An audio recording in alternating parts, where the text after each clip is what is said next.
విత్తువాడు మరియు విత్తనములు. విత్తువాడు మరియు విత్తనములు. వినండి అక్కడ మరి వాక్యం వైపు మరి దృష్టినట్టుగా మీరు బాధ్యత వహించాలి. ఏంటి వెళ్దామా? ఎల్లు మరి ఎల్లు ఎల్లు మరి కరెంటు మీ విషయమై మనసులో ప్రార్థన చేయడం కూర్చోవాలి. చాలా దూరం నుంచి ప్రయాసతో తల్లిదండ్రులు మిమ్మల్ని నమ్మి ఇక్కడికి పంపించారు కదా, అవునా? ఇంకా ఎంతో ప్రయాసతో లాంటి వాళ్ళు ప్రార్థనతో మీ కొరకు ఎన్నో సమకూరుస్తున్నారు. ఫుడ్ విషయంలో, టీచింగ్ విషయంలో, స్టోరీస్ విషయంలో ఎంతో దూరం ప్రయాణం చేసి వచ్చారు. ఇవంతా కూడా మీరు వ్యర్థం చేయకూడదు. అలా చేయకుండా కూర్చుంటే నేను 10-20 minutes లో పూర్తి చేసేస్తాను.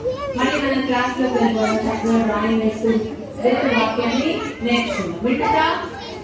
ఏంటి లెసన్ పేరు ఎవరైనా చెప్తారా? గుర్తుందా? విత్తువాడు మరియు విత్తనాలు. ఎప్పుడైనా విత్తనాలు చూసారా? అందరికి పొలాలు ఉన్నాయా? రైతులు చూసారా? ఎంతమంది పొలాలు ఉన్నాయి చెప్పినట్టు? ఎంతమంది రైతులు రావాలి. అల్లరేనా? ఒక సముద్రంలో ఒక ఒడ్డున కూర్చున్నాడు. చూడండి, ఎవరు? యేసు ప్రభువారు, ఆయన శిష్యులు, కొంతమంది ఆ ఊరి గ్రామ ప్రజలు సముద్రపు ఒడ్డున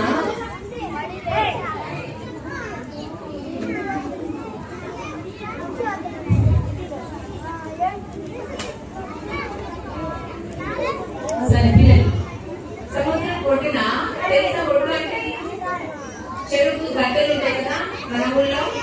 అలానే పెద్ద సముద్రానికి కూడా ఒడ్డు తీరం ఉంటుంది. అక్కడ పడవలు, పెద్ద బోట్లు అవన్నీ వచ్చి ఏం చేస్తారు? ఎక్కడన్నా దిగాలన్నా అక్కడికి వచ్చి కనపడుతున్నా మీకు పిక్చర్? బాయ్స్ కనపడుతున్నా? అవి ఏమేమి కనపడుతున్నాయి?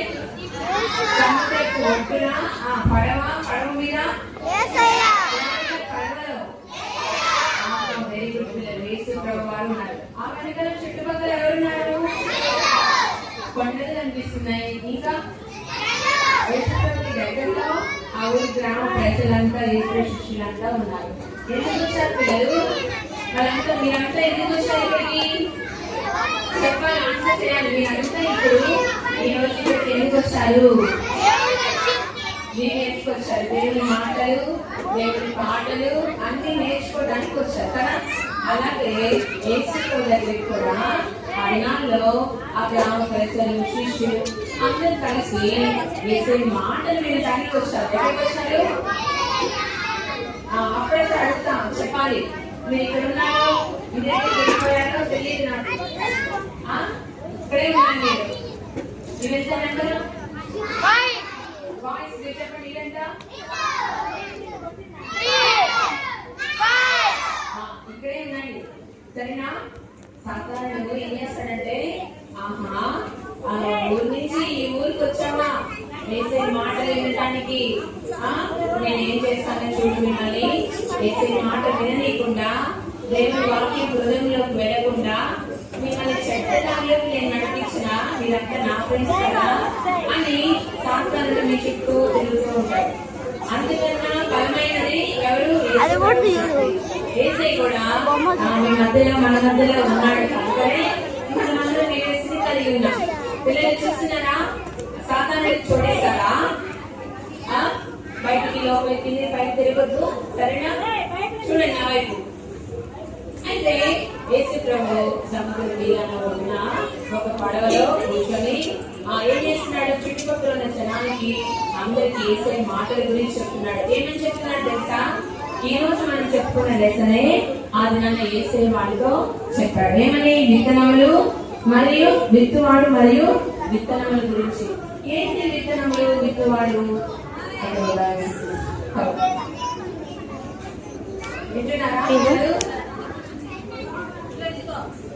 యేసు ప్రభు ఒక ఉపమానం చెప్పాడు, ఒక స్టోరీ చెప్పాడు, వాళ్ళకి అర్థమవునా? ఏం స్టోరీ అంటే, ఒక ఊర్లో అంట ఒక రైతు ఉన్నాడంట. ఎవరున్నారు?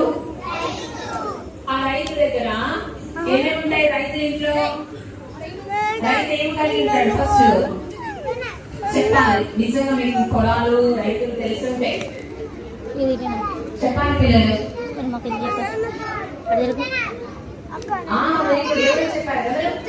Very good. రాసుకోండి ఎవరైనా. గిఫ్ట్ ఇద్దాం. Very good. కూర్చోండి. అయితే ఇక్కడ చూడండి, ఇక్కడ ఎవరు కనిపిస్తున్నారు?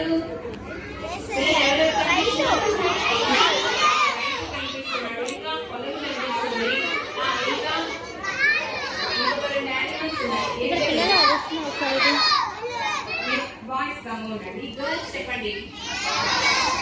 ఏం కనిపిస్తున్నాయి? వెరీ గుడ్ పిల్లలు. కరెక్ట్ గా వేరే చెప్తారేమో అనుకున్నా. కరెక్ట్ గా చెప్పారు. వాటిని ఏమంటారు మన భాషలో? మన వైపు ఎద్దులు అంటారు, కొన్ని చోట్ల గొడ్లు అంటారు, కొన్ని చోట్ల ఏమంటారు? ఇంకా ఆవులు అన్నారు నాన్న. ఇంకా ఏమంటారు? బర్రెలను కూడా అన్నారు. సరే సరే, ఏమైనా ఎద్దులతో ఆయన ఏం చేస్తున్నాడు రైతు? మొదలుగా ఆ పొలం అంతటినీ దున్నిస్తా, చదును చేస్తా, మెత్తగా మొత్తం కూడా ఏం చేస్తున్నాడు? దున్నిస్తా ఉన్నాడు కదా. చూడండి, అంతేనా? అయితే ఆ ఊర్లో ఆ రైతు ఇంకా ఏం చేస్తున్నాడంటే, చూడండి నెక్స్ట్ పిక్చర్. ఏం చేస్తున్నాడు తర్వాత? వాళ్ళ ఇంట్లో దాచిపెట్టిన లేదంటే కొనుక్కొని భద్రపరుస్తున్న విత్తనాలు ఉన్నాయి కదా, బాగా ఎండిపోయిన మంచి విత్తనాలు ఏం చేసి వచ్చాడంటే ఒక కోటంలో, ఒక సంచిలో తీసుకొని భుజాన వేసుకొని ఎక్కడికి బయలుదేరుతున్నాడు? చెప్పాలి, మీరే చెప్పాలి.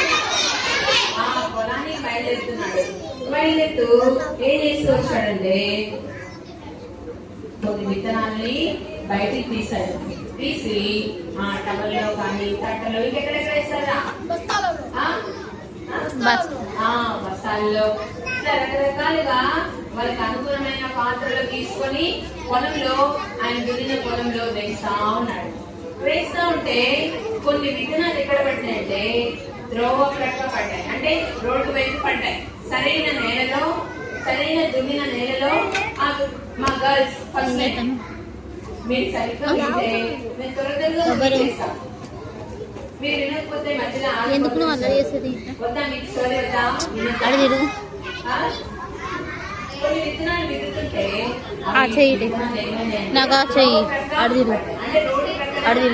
ఆయన దున్నిన మంచి వేలలో పడలేదన్నమాట. అలా పడినప్పుడు పక్షులు వచ్చాయి. ఏమొచ్చాయి? పక్షులు వచ్చి ఏం చేసినాయి? ఆ విత్తనాలన్నింటినీ మొత్తం తినేసినాయి. మొక్కలు కూడా లేదు. మరి ఏం విత్తనాలు లేకపోతే పక్షులన్నీ వచ్చి తిరిగిపోతే ఇంకా అక్కడ మొక్కలు ఉంటాయా? మొక్కలు ఉంటాయా పిల్లలు? ఏమీ ఉండవు కదా, ఒక్క మొక్క కూడా రాదు. అర్థమవుతుందా? అలానే మళ్ళీ ఏం చేశాడు? మళ్ళీ కొన్ని విత్తనాలు త్రోవ ప్రక్కబడితే, కొన్ని విత్తనాలు రాత్రి నేల మీద పడ్డాయి. ఏ నేల? చూడండి, ఏంటి పిల్లలు మీకు అర్థమవుట కొరకు తీసుకొచ్చాను అన్నమాట. ఇదేంటి? రాయి. ఈ రాళ్ళు మీద విత్తనాలు పడితే మొక్కలు వస్తాయా పిల్లలు? మొక్కలు వచ్చి పువ్వులు పండ్లు వస్తాయా? రావు కదా. మరి ఏమవుతుంది? ఏమవుతుంది?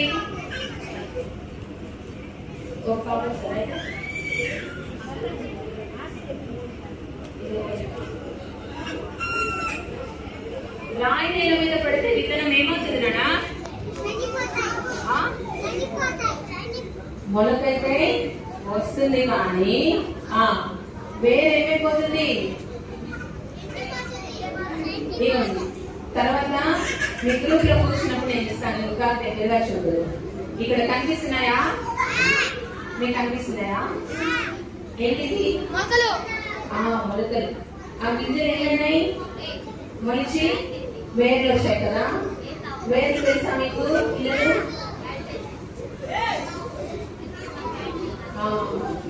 ఇవ్వండి. ఏమంటారు? వేర్లు అంటారు కదా. ఈ వేర్లు ఆ వేర్లు ఏమైందంటే చిన్న మొలకలుగా వచ్చి ఇట్లాగా ఏమొస్తుంది? బయట ఉన్న వెలుతురికి, గాలికి, ఎండకి అవి ఏమైపోయినాయి? ఎండిపోయి ఆ వచ్చిన వేరు చిన్న మొలక కూడా ఎండిపోయింది. అయితే వస్తుందా? దీని మీద మొలక వచ్చిన తర్వాత అయినా సరే మొక్క వస్తుందా? ఇట్లా నాటు మీద పడితే వస్తుందా? రాదు కదా పిల్లలు. కొన్ని మళ్ళీ ఇంకొన్ని వేస్తా ఉన్నాడంట. ఇక చూడండి, ఇక్కడ బాగా కనిపిస్తుంది పిక్చర్లో.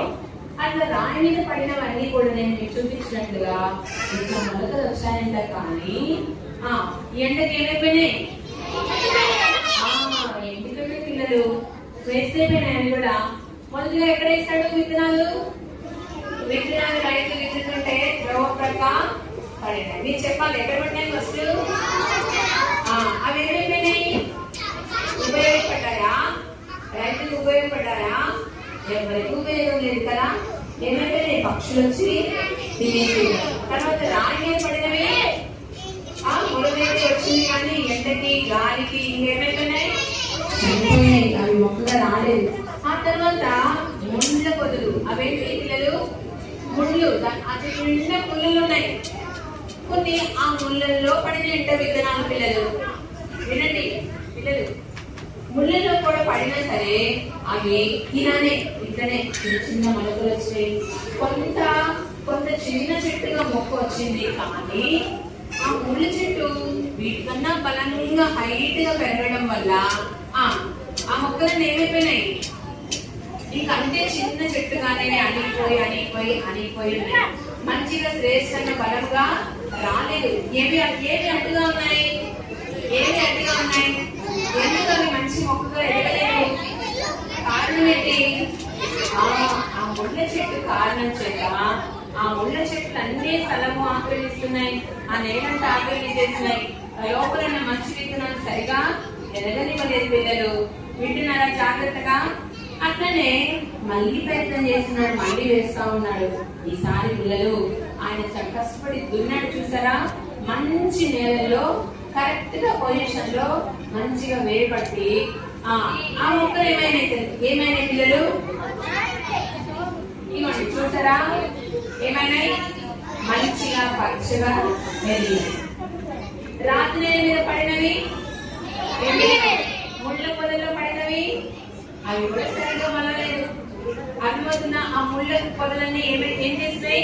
మొక్కని ఎదగకుండా అణిచివేసాయి అనమాట. అంటే ఎదగనివి కూడా చేశారు. కనుకనే అవి చిన్న మొక్కలుగానే ఉండిపోయినాయి. వాటి వల్ల ఒక స్థలం లేదు, ఒక ఉపయోగము రైతుకి లేదనమాట. అర్థమవుతున్నా? ఈ ఉపమానాన్ని యేసుప్రభువు వారు ఎవరు చెప్తున్నారు పిల్లలు? ఎవరు చెప్తున్నారు?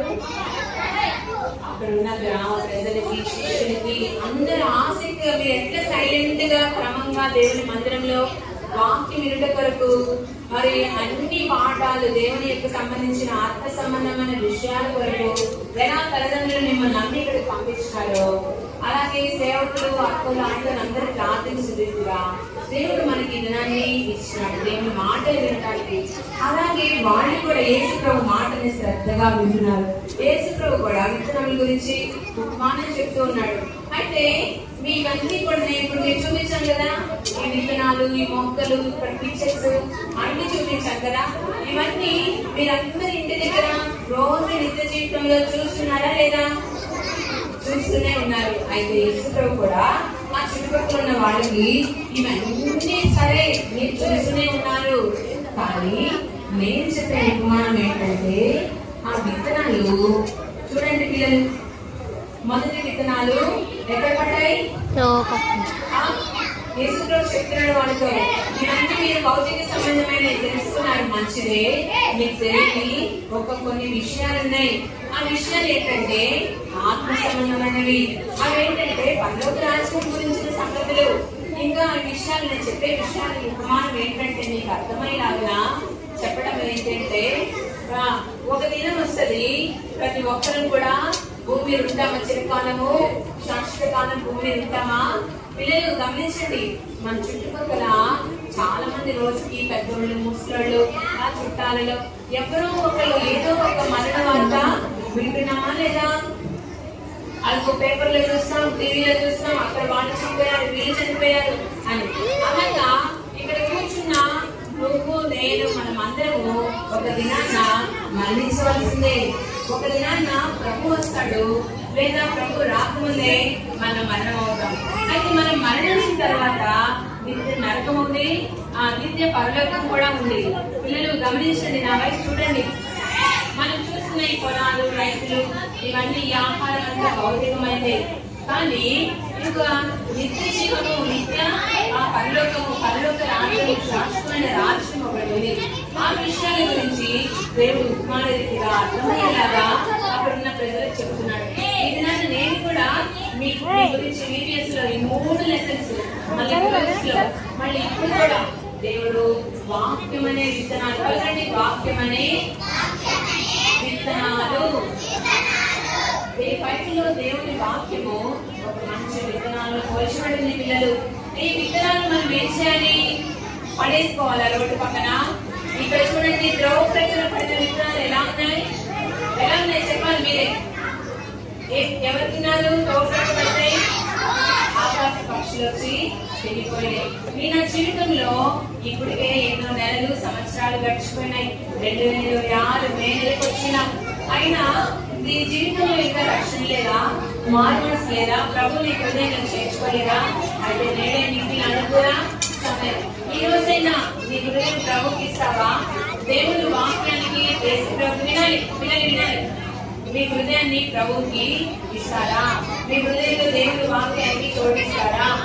ఒకవేళ చోటనుకోండి, ఇంకా పాపంలోనే, చీకటిలోనే, అంధకారంలో ఇంకా టీవీలు చూసుకుంటా, ఫోన్లు చూసుకుంటా, అబద్ధాలు ఆడుకుంటా, చాడీలు చెప్పుకుంటా, దేవుని వాక్యం చదవకుండా, సండే స్కూల్లో, దేవుని మందిరంలో వచ్చినప్పటికీ కూడా ఆ వాక్యాన్ని హృదయంలో, మనసులో జ్ఞాపకం పెట్టుకోకుండా ఉంటే అక్కడ దేవుని స్థానంలో ఆ దేవుని హృదయానికి వాళ్ళు ఎవరి హృదయం వస్తుంది? చీకటి హృదయం వస్తుంది. పిల్లలు, ఆ చీకటి హృదయం వస్తే మీరు దేవుని సన్నిధిలో కూర్చున్నట్టుగానే ఉంటారు, కానీ ఆ ద్రోవపడబడిన విత్తనం వలె ఏం చేయబడతారు? నిష్ప్రయోజనమే కదా. వింటున్నారా పిల్లలు?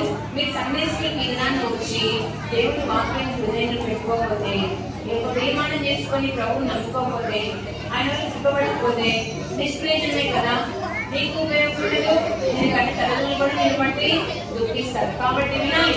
పక్షులు వచ్చి ఆ విత్తనాలు, ద్రవ పక్కబడిన విత్తనాలు ఎలా తీసుకొని వెళ్ళిపోయినాయో, మీ దాంట్లో దేవుని వాక్యాన్ని చోటు ఇవ్వకపోతే, మీ హృదయంలో దేవుడిని ఆహ్వానించకపోతే ఎవరేస్తారు?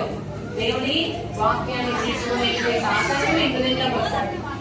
మీరు కూడా కంఠస్వామిలో నేర్చుకున్నారు కదా. ఎంతమంది పిల్లలు చేతులెత్తండి. 3 నేర్చుకున్నాము, అవి మా హృదయంలో భద్రంగా జ్ఞాపకం ఉన్నాయి అన్న చేతులెత్తండి. వెరీ గుడ్ పిల్లలు. ఒక్కోసారి సాధనలు ఏం చేస్తారంటే ఈ 3 రోజుల మట్టికి కాదు ఆ వాక్యం, నీ మరణ పర్యంతం నిత్యం కూడా దేవుని వాక్యం మీతో ఉండాలి. ఈ ప్రోగ్రామబడిన విత్తనాలు ఏం సూచిస్తున్నాయంటే దేవుని వాక్యాన్ని మర్చిపోయేటట్టుగా చేస్తాయి అన్నమాట. మీ హృదయంలో ఉండకుండా మధ్య వరకు అనాలోచనగా ఎక్కడో ఉండటం, ప్రజెంట్ లేకపోవటం, నిర్లక్ష్యంగా ఉండటం అలా చేస్తాయి. ఏది ముఖ్యమైనయో ఏది విలువైనయో సాధనలు ఆ విననీకుండా చేస్తారన్నమాట. అది దేవుడు చెప్తున్నాడు శిష్యులతో, గురువులో ఏం చెప్తున్నాడు? రాత్రి నేను మీద పైన విత్తనాలు. నెక్స్ట్ ఏం చూస్తున్నారు పిల్లలు? మొదటి ఇక్కడ పడిన విత్తనాలు పెట్టబడినాయి. అర్థమవుతుందా?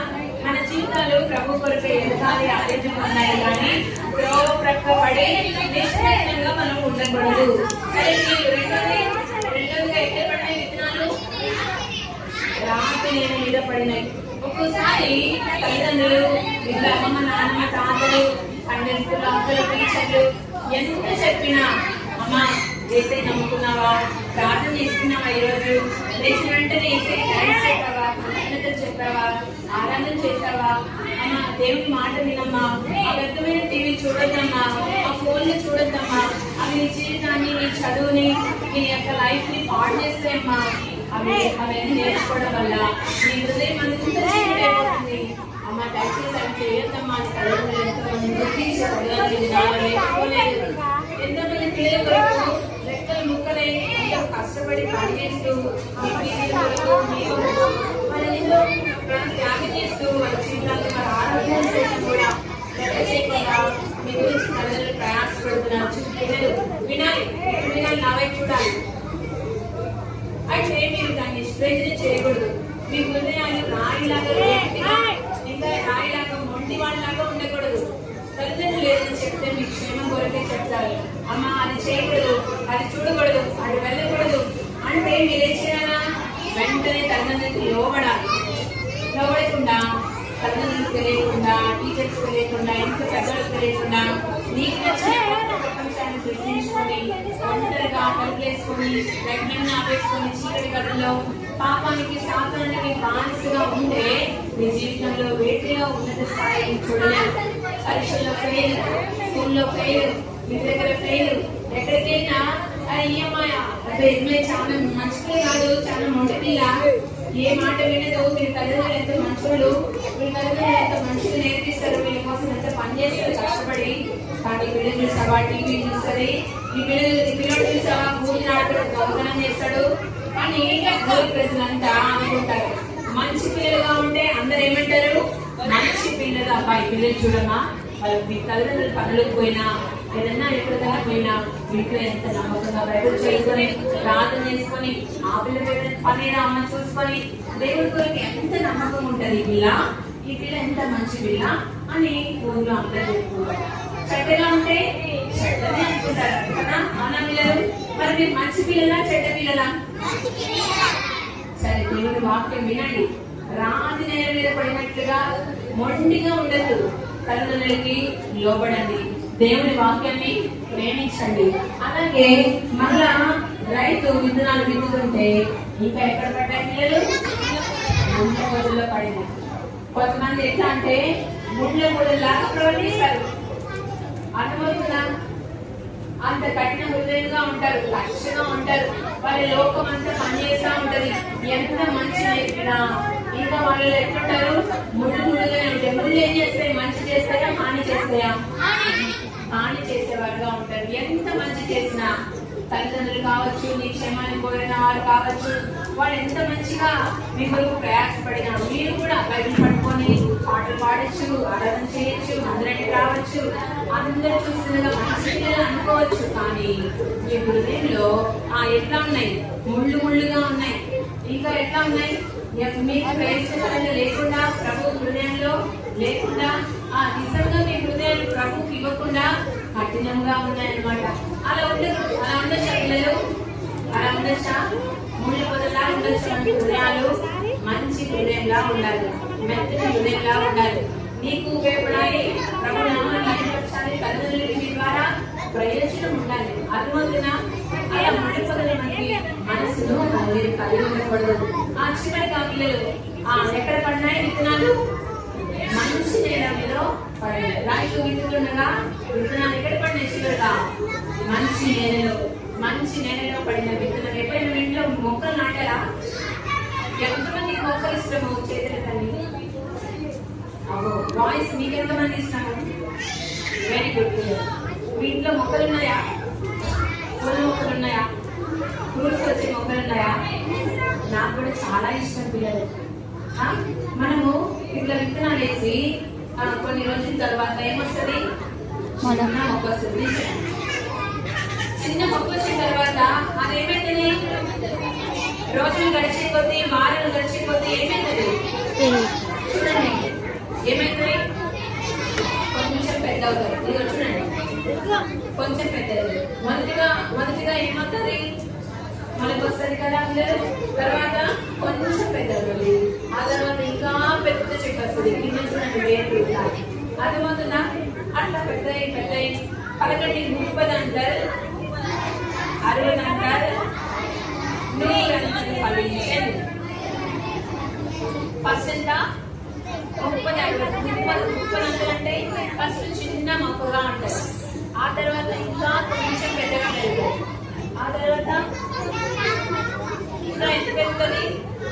చాలా పెద్దగా పెరుగుతుంది. పూల మొక్కలు పెద్దగా పెరిగిన తర్వాత ఫ్రూట్స్ మొక్కలు పెద్దగా పెరిగినాక వాటి నుంచి ఏమొస్తాయి పిల్లలు? ఫ్రూట్స్ అయితే మంచి మంచి యాపిల్స్, సపోటా, ఇంకా మ్యాంగోస్. ఫ్రూట్స్ పేరు చెప్పండి.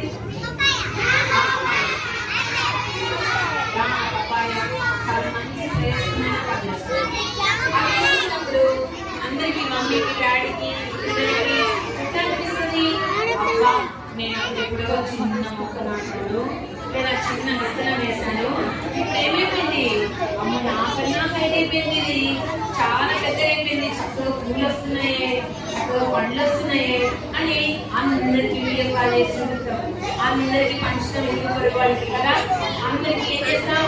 ఎంత సంతోషం కదా పిల్లలు. అలానే యేసుప్రభువు అంటున్నారు కదా అక్కడ ప్రజలందరూ ఇప్పుడు ఎలా కూర్చున్నారు? మీ అందరితో నేను కూడా చెప్పాలంటే సేవకులందరూ అక్కలందరూ 3 రోజుల నుంచి ఎన్నో వాక్యాలు స్టోరీస్ చెప్తున్నారు. ఏమని చెప్తున్నారు? ఈ మంచి నేలలో పడిన విత్తనము ఎట్లా ఫలించింది పిల్లలు? చూడండి ఇంకా అయిపోయింది. ఇక్కడ చూడండి ఈ పిక్చర్ లో కొంచెం మొక్కలు ఉన్నాయి కదా. ఈ పిక్చర్ లో ఆ మొక్కలు ఏమైపోయినాయి? పెద్ద అయిపోయినాయి. 30, 60, 100 అంతలుగా అంత హైట్ పెరిగి చివరిగా రైతు ఏం చేస్తాడు? వాటిని ఇంకా రైతులు ఏం చేస్తారు? చివరిగా వరి పండిందనుకో, బాగా పండిందనుకో, విత్తనాలు బాగా వచ్చి మొత్తం మగ్గిపోతాయి పరుగుతారు. ఇంకా వాటిని ఏం చేస్తారు పిల్లలు? మొత్తం కోసి కళ్ళకు వేసి విత్తనాలన్నీ వేరు చేసి వాటిలో నుంచి ఏమొస్తుంది? రైస్ వస్తుంది. అదే కదా మనం వండుకున్న రోజు ఇంకా ఉంటాం. అలానే యేసుప్రభువు వారు ఏం చెప్తున్నారంటే దేవుడు వాక్యమైన విత్తనాలు కూడా మీ హృదయాల్లోకి వెళ్ళి ప్రభు కొరకు మంచిగా ఎదిగితే, మంచిగా ప్రభు కొరకు అభివృద్ధి పొందితే, మీ పాపం నుంచి, మీ శాపం నుంచి, ఇంకా ఎక్కడైనా దొంగతనాలు, చాడీలు, అబద్ధాలు, అసూయలు, ద్వేషాలు, ఇలాంటి శరీర కార్యాలన్నీ తీసేసుకుంటే మీ హృదయంలో దేవుడి వాక్యం చేత మంచి ఆత్మ ఫలాలుగా పనులోనికి వస్తారు. ఆ పని ఎందుకు? దానివల్ల ప్రయోజనం ఏంటి? దేవుని వాక్యాన్ని మన హృదయాన్ని ఎందుకు చూసుకోవాలి? అసలు ప్రభువుని ఎందుకు నమ్ముకోవాలి? ఆయనతో ఎందుకు వృద్ధి చెందాలి అంటే పిల్లలు ఒక దినం వస్తుంది.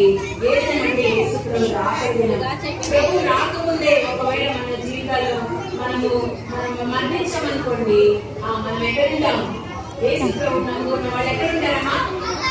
పరలోకంలో యేసుప్రభువు రాజ్యంలో ఉంటారు. ఆ రాజ్యం ఎట్లుంటది? మన ఊళ్ళో, నా ఊరు, మీ ఊళ్ళో ఉండదు. మట్టి రోడ్లతో, మట్టి ఇంకా రకరకాల మనుషుల మధ్య, రకరకాల చెడ్డ జనాంగాల మధ్య ఇట్లా ఏడ్చుకుంటూ ఉండదన్నమాట. అక్కడ ఎట్లుంటది? బంగారు లోకం, పరలోకం, అందమైన దేశము, పరలోకము సాగు కదా. అట్లా యేసుప్రభువు రాజ్యము బంగారు వీధులు. ఎవరైతే ప్రభు కొరకు ఫలిస్తారో వారు గొప్ప గొప్ప బహుమానాలు ఉంటాయి, కిరీటాలు ఉంటాయి. ప్రభువు మెచ్చుకున్నట్లుగా మనం జీవిస్తే నిజంగా ప్రభు మనల్ని ఎంతో ఉన్నత స్థాయిలో ప్రభు పరలోకంలో నిలబెడతాడు.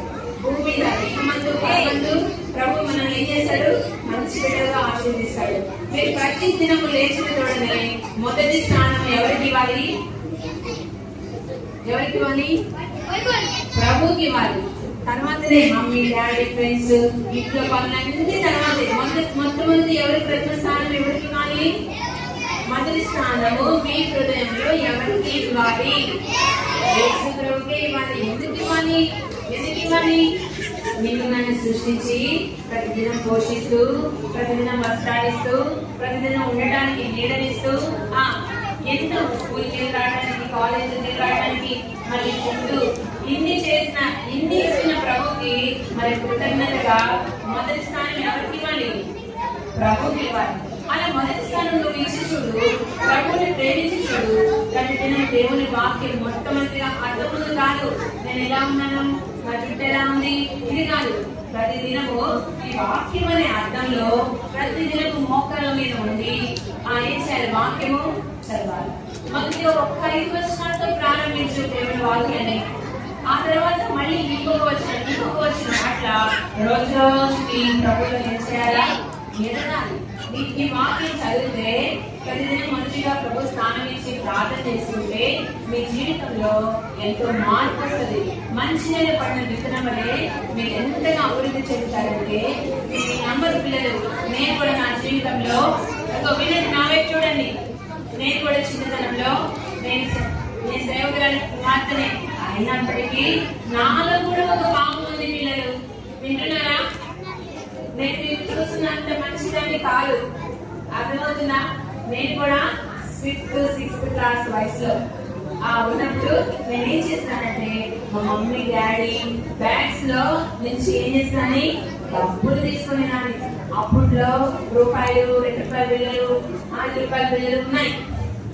అట్లాగా ఫస్ట్ మా బ్రదర్ చేసేవాళ్ళు.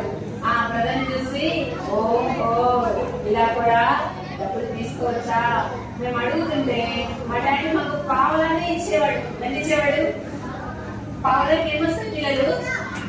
చుట్టుపక్కల అంకుల లాంటి వాళ్ళని అడిగేవాళ్ళు, ఏమయ్యా ఒక పావుల ఇస్తున్నా, ఒక 10 రూపాయలు ఇచ్చి కదా పిల్లలు స్కూల్కి పోతున్నారు, ఏమయ్యా పావులకి ఏమొస్తాయా అని చెప్పేవాళ్ళు. అయినా కూడా అంకులు పావులనే ఇచ్చేది. అందుకని ఆయన పక్షి ఆర్డర్ చేస్తా ఉంటే చూశానమాట. చూసి అలా పోయాక ఏం చేస్తాను, మెల్లిగా నేను కూడా అమ్మ నాన్న లేకుండా వెళ్ళి సంట్లో వాళ్ళు అడగకుండా తీసుకోవచ్చా పిల్లలు?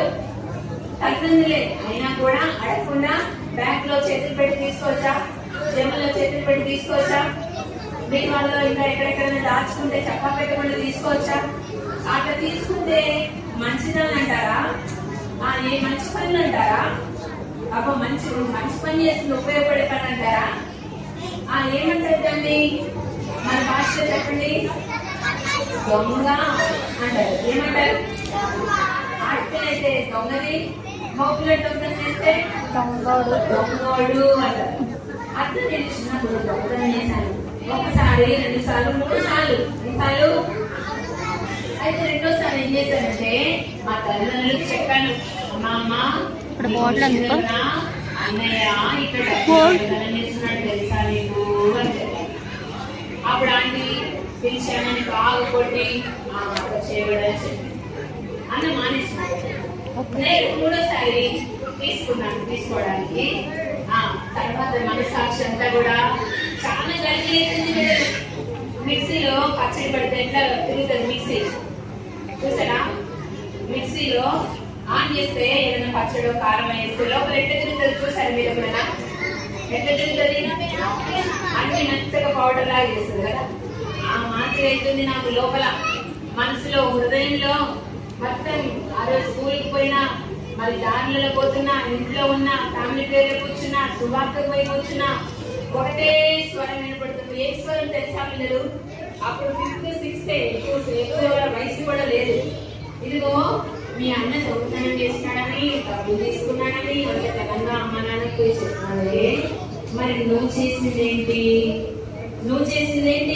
ఏం చేసావు? నువ్వు చేసింది కూడా దొంగతనమే కదా.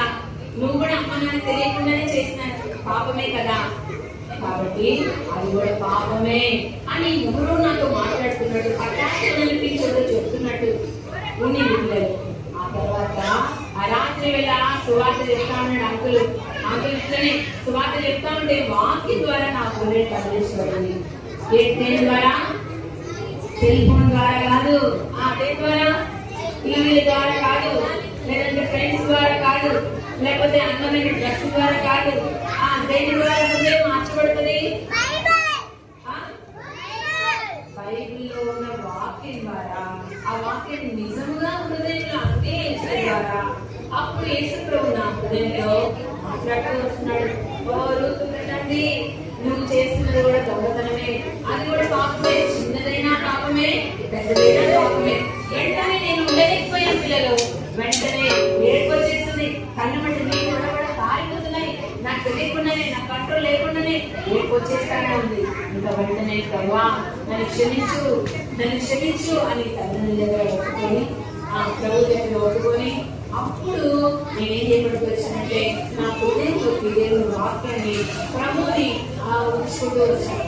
అందుకని నేను కూడా మళ్ళా దొంగతనము ఎప్పుడు చేయను, డబ్బు మీద ఆశ కూడా నాకు ఉండదు, అడగను, ఆ దొంగతనము చేయను. అట్లా ప్రభు నా అవసరం ప్రభు తెలుస్తూ వచ్చాడు. పిల్లలు మీలో నాలాగా చిన్నతనంలో ఎవరైనా దొంగతనం చేస్తుంటే ఇంట్లో తల్లిదండ్రులు తెలియకుండా, చుట్టాలు తెలియకుండా మరి ఎక్కడైనా దొంగతనం చేస్తుంటే ఈ దినమే, ఈ క్షణమే, ఇప్పుడే నేరుగా నీ హృదయంలోకి దేవుని వాక్యం వస్తుంది. ఒక ప్రవపరచబడిన విత్తనం కూడా కాదు, తల్లిదండ్రులు దేవుని సృష్టించింది. ఇంకా రాజు నిలబడిన విత్తనం గుండె పదల్లో కఠినమైన హృదయంతో అంతే వెళ్ళిపోయి అంతే వస్తా ఉంటా వేస్తుంది.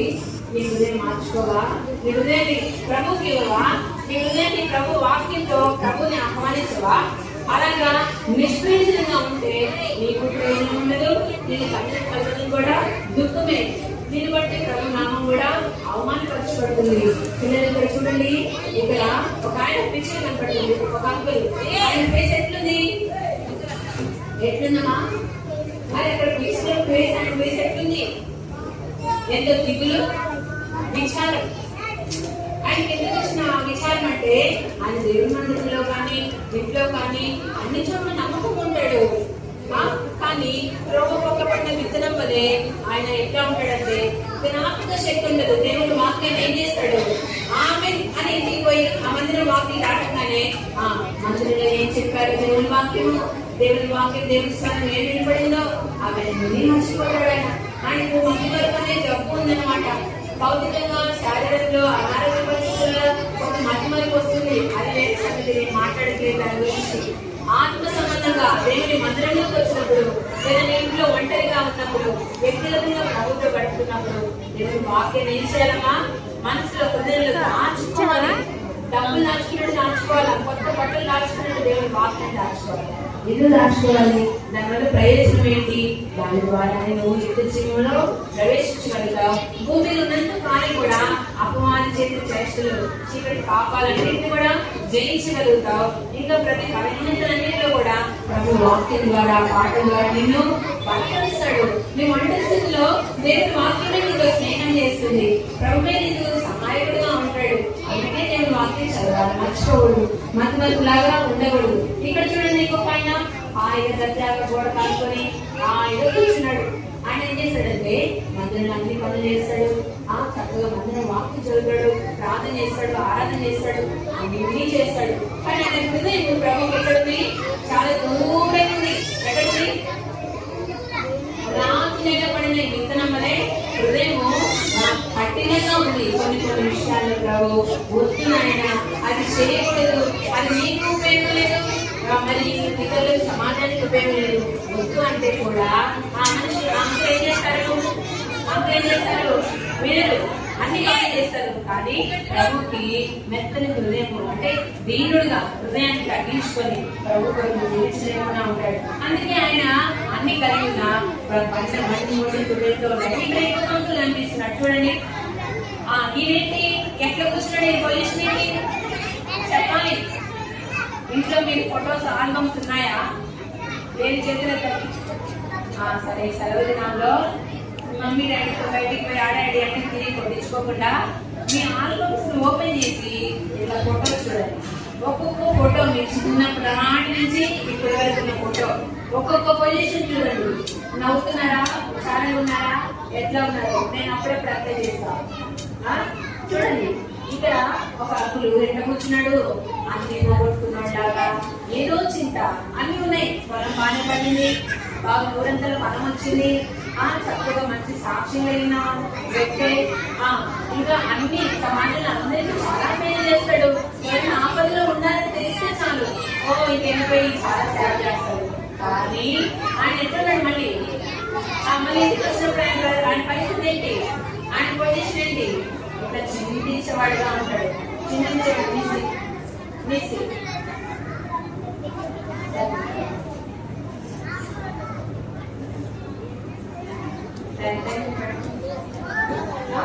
విషాలంగా ఉంటాడు, చింతగా ఉంటాడు. అయితే యేసుప్రభు నమ్ముకుంటే చింతలు ఉంటాయా, బాధలు ఉంటాయా, విషాలం ఉంటుందా? ఉండదు కదా పిల్లలు. అయితే అంటున్నాడు, మీరు మంచి నెల పడిన విత్తనము ఎట్లా ఫలించిందో అలా నా కొరకు మీరు నిలబడండి, చింతపడదు. మీరు చింత ఉన్నా, నాలుగేం ఉన్నా, ఎట్లాంటి కొట్టు పరిస్థితులున్నా, రాత్రి లాంటి పరిస్థితులున్నా, ఎవరైనా దౌర్జన్యంగా మీ రక్షణ, మీ విశ్వాసాన్ని, మీ బ్రతిని పాడు చేసినా మళ్ళీ నా దగ్గరికి రండి. నేను మిమ్మల్ని ఏం చేస్తాను, మంచి నిలబడిన విత్తనం పడే మిమ్మల్ని వృద్ధిలోకి తెస్తాను. మరి నా దగ్గరికి వస్తారా, నేను నమ్ముకుంటారా, మీ పాపలను ఒప్పుకుంటారా, నేను మిమ్మల్ని క్షమిస్తాను అని ప్రవీణ యేసుక్రీస్తు వారు శిష్యులందరికీ ప్రజలందరికీ మానరీతిగా ఈ విషయాలన్నీ బోధిస్తున్నాడు. ఇక్కడ చూడండి, ఇక్కడ ఆంటీ కనిపిస్తున్నారు, వెనక్కి కొంతమంది ఆంటీలు అన్నాడు కనిపిస్తున్నారు. వాళ్ళు ఎట్లున్నాయి మా ఫోటో, వాళ్ళ ఫేస్ ఎట్లా ఉంది, ఎంత చిన్నవో, అబ్బా చిన్న విత్తనం మొలకగా ఉన్నాడు. విత్తనము ఏమైంది, చిన్న చిన్నగా ఎదిగి ఫలించి పెద్ద మొక్క వచ్చింది. ఈసారి పొలము ఎంత శ్రేష్టంగా పంట వచ్చిందో, ఆ దేవుడికి ఎంత గొప్ప దేవుడు, చక్కని వర్షం ఇచ్చాడు, చక్కగా అన్ని ఎరువులు, ఇంకా అన్ని దున్నడానికి అన్నిటికీ ప్రభు ఎంత సహాయపడ్డాడు. ఓ బ్రహ్మ, నువ్వు మాతో ఉన్నావు, నాతో ఉన్నావు అని చెప్పి ఆమె ఎంతగానో దేవుడిని కనపరుస్తూ ఉంది, ఆరాధిస్తూ ఉంది, సంతోషంగా ఉంది. పిల్లలు యేసుతో నీ హృదయంలో చేర్చుకుంటే ఏమున్నా లేకపోయినా, వింటున్నారా పలకంటే, ఏమున్నా లేకపోయినా, కొత్త బట్టలున్నా పాత బట్టలున్నా, ఏమున్నా లేకున్నా యేసయ్యుంటే చాలు. ఎక్కడుంటాయి? మన లోపల ఉంటాయి. అర్థమైందా? మన హృదయం వేసుకుంటే ఆయన నీకు ఎప్పుడు ఏది కావాలో ఆ టైంకి అన్ని ఇస్తాడు. చింతలన్నీ తీసేసి ఆనందాన్ని అన్ని ఇస్తాడు. మరి అట్లాంటి ఏసే మీకు కావాలా వద్దా? అలాంటి ఏసే మీకు కావాలంటే ఇప్పుడే ఉన్న పాటుగా మోకరిస్తారా? మోకరించండి. ఆంటీ ప్రార్థన చేస్తారు, సేవకులు అలాంటి ఒక్కసారి మోకరించండి, ఒక్కసారి మోకరించండి. ప్రార్థన మా టీచర్స్ పిల్లలు సహకరించండి. ప్రార్థన అంటే మోకరించాలి.